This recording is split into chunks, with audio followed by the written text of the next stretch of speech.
Here in Jupiter, Florida, Roger Dean. It's Cardinals spring training, and we are with you on ClaibsOnline, brought to you by Munganast St. Louis Acura, Munganast Burkhardt, Alton Toyota, and we are joined now by Cardinal Hall of Famer Jason Isringhausen. Izzy, what's going on? Just another day of spring training. It's almost getting to be like Groundhog Day, but Yeah. All the players are showing up. I mean, all the big boys are here now for the big league team, and we have step camp going on with some of our minor leaguers, kids that may help fill in some innings for the big league team, and just getting them in here, getting them checked out, make sure they've been doing their work in the off season. We were talking about it before we started recording. You were doing middle school softball. Yeah. You're helping out with the big league camp here, and you're helping out with the rookies. Rank those for me in levels of enjoyment.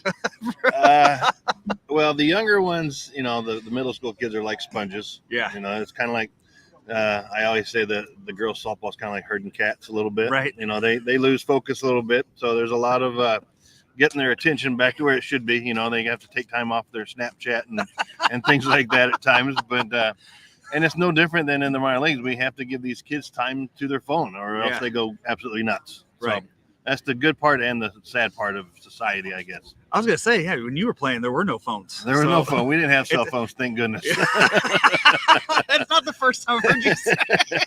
There would have been a lot of videos surfacing back in the day. Either that or you would have had a lot less fun. A lot less fun. There would have been a lot less extracurricular activities. Correct. Yeah. Yeah. Just a lot of time in the hotel room. Man. Yes. So what do you from what this team? I mean, you kind of roved around all the minor leagues last year, but you paid attention to what was going on in the big league team. And how many years have you been involved in the Cardinal organization now? I mean, This is probably my ninth year, I think, 9th or 10th and year. Then I was playing as too, coaching, and then going back into playing and everything. I was bringing it up with it's my 31st spring training.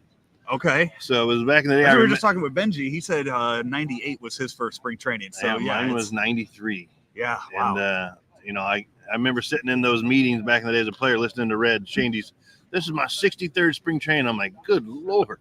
I'm like, I don't know if I'll ever make it that far now. I'm like halfway there, and I'm like, I don't know if I'm going to make it 30 more. They'll get you a golf cart at some point. Don't worry. And my yellow glasses that Red always wore. Yeah. So I've got the fungo down pat. My leaning stick.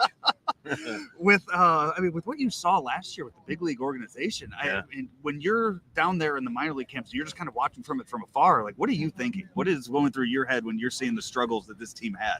We had injuries. We had some older players. We had Wayno trying to get his 200th win and things like that. Things that are this year we have a lot better group of arms. I do believe our AA and AAA are going to be stacked with pitching. There's going to be a trickle down effect.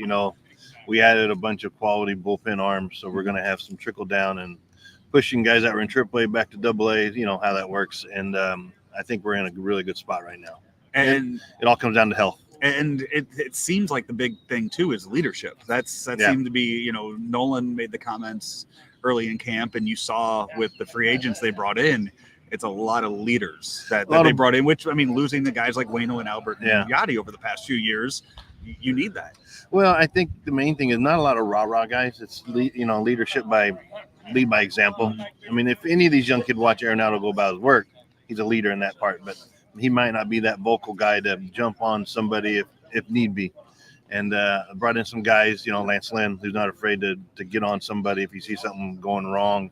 I think it's a good group of mix and match kind of leaderships. A guy like Lance Lynn, he was talking earlier. He just, the way that he talks and listening to times I've heard you talk, there seems like a lot of similarities. It seems like you and Lance probably get along. Lance is a good old boy in my mind, and bringing guys like Gibson, Sonny Gray's very vocal, very bought into what he does. He does meticulous, a lot. I think he too. Does a lot, and he's very bought into it. And watching these young guys just kind of watch him go about his business every day. He's working on his tipping of his pitches and things like that. Things that kind of get pushed away when you're thinking about pitching and just pure stuff. But there's a lot that goes into it these days. So when you're sitting here and you're working with these young guys, you mentioned the AA, the AAA guys, and the big leaguers. Are there times where you see a guy in AA and you go, you know what, I think he'd really benefit from 5 minutes with Lance Lynn, and you kind of go and you make that introduction? And I used to do it with Wayno all the time. Yeah. And and Wayno's really good about sitting down with guys one-on-one. Lance is that way. Sonny Gray will probably be that way. It's mainly just listening to their process. And I always say the process is more important than the product. Mm-hmm. So, and with the younger guys, work on your routine, work on things that you can control.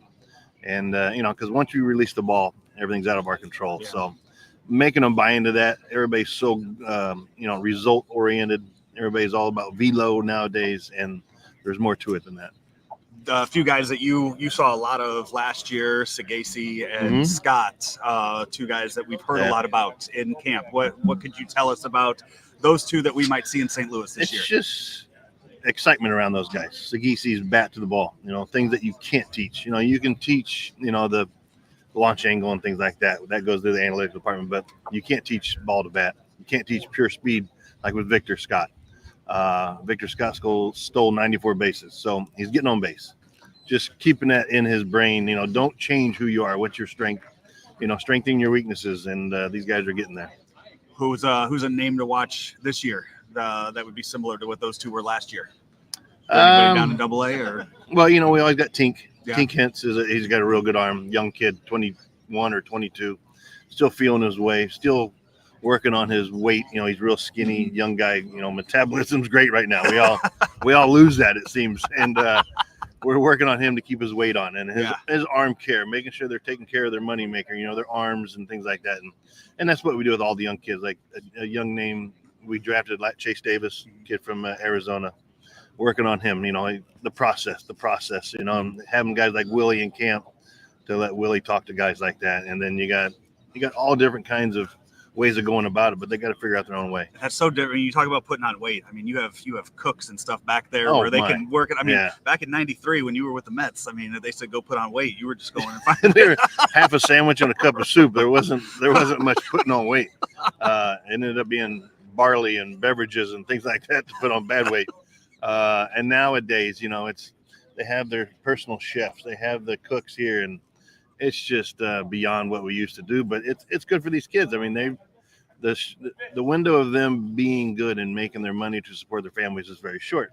And until they figure that out, they think they've got it by the they got the world by the short hair, so to say. And but it's still a short window that they have to really concentrate. Looking forward to opening day again.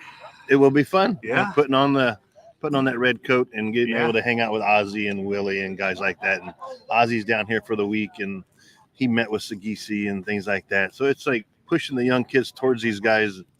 Don't be scared to approach them. They're here for us. And once these kids know that, then it's a big change for the kids. Izzy, look forward to seeing you around the ballpark. Can't wait. Year. Appreciate it, buddy. There we go. That's Jason Isringhausen, Cardinal Hall of Famer, here with us on ClaibsOnline. Munganast St. Louis Acura would like to upgrade your current BEV experience. The new ZDX offers the performance that you expect from Acura, but upgrades your ownership experience with our award-winning team. Whether you're looking for a more convenient charging solution or an upgrade to a new vehicle, come in today and make a reservation for the all-electric ZDX coming soon. Munganast St. Louis Acura, better than ever for you.